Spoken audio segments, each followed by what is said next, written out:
We're going to talk about factorials. So what is a factorial? Well, a factorial you will see as a exclamation point. So if I have something like this, n factorial, what this is telling you to do is it's telling you to take n and then multiply it by n minus 1, and then n minus 2, and then n minus 3, and so on, all the way until you get to times 2 times 1, and then you stop when you get to 1. So for example, 3 factorial, or 3 with a little exclamation point, which is read as 3 factorial, is equal to 3 times 2 times 1. So it's equal to 6. Okay. If I had 5 factorial, I'm going to have 5 times 2. Oh my gosh, times 2. 5 minus 1 is 4, not 2. Okay. Times 3 times 2 times 1. So 5 times 4 is 20, times 3 is 60, times 2 is 120, times 1 is still 120. So that is 5 factorial. Okay? So that's how you compute a factorial. But there's other things that you might want to do with it.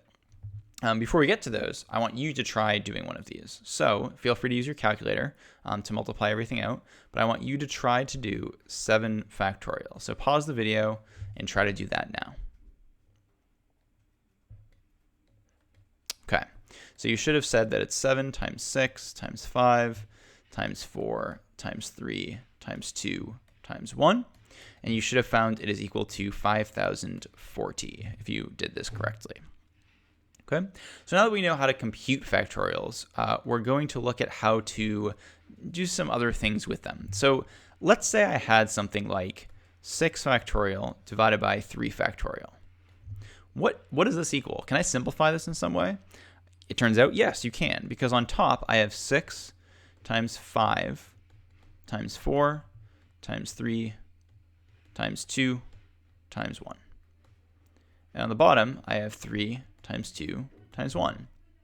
Now I look at this and I notice something. I notice that on top I have 3, 2, 1, and on bottom I also have 3, 2, 1. So I can cancel each of these, and I'm left with 6 times 5 times 4. Another way of writing this, right, is I could do 6 times 5 times 4 times 3 factorial, right? Because 3 times 2 times 1 is just 3 factorial, divided by 3 factorial. And then I can just say, okay, 3 factorial cancels, and we're still left with 6 times 5 times 4.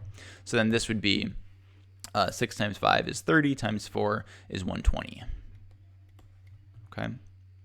I want you to try one of these. So look at this, 10 factorial over 8 factorial.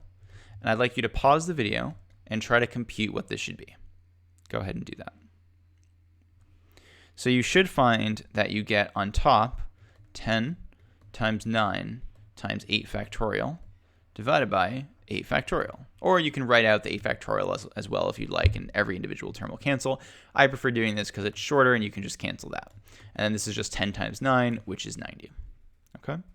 So there's one more thing we can do with factorials, or one more thing that is useful to know how to do, which is, let's say you have 5 times 4 times 3, and I ask you to write this in factorial form.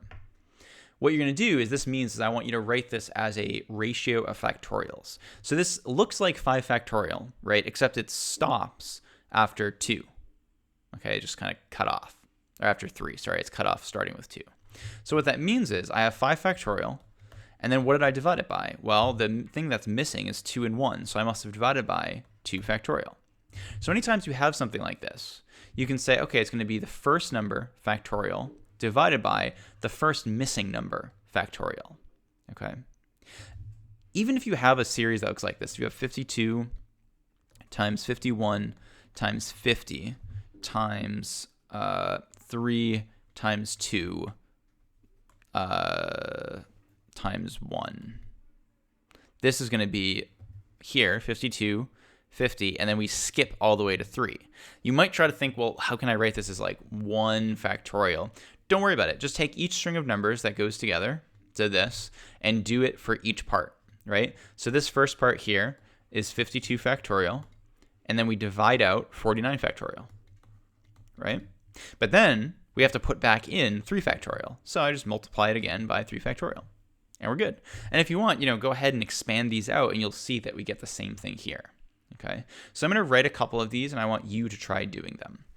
So if you need to, make sure you pause the video after I write up the problems. So let's say you have 100 times 99 times 50 times 49 times 48. So that'll be one of them. And let's do as the other one, let's say you have 5 times 4 times 3 times 100 times 101 times 102.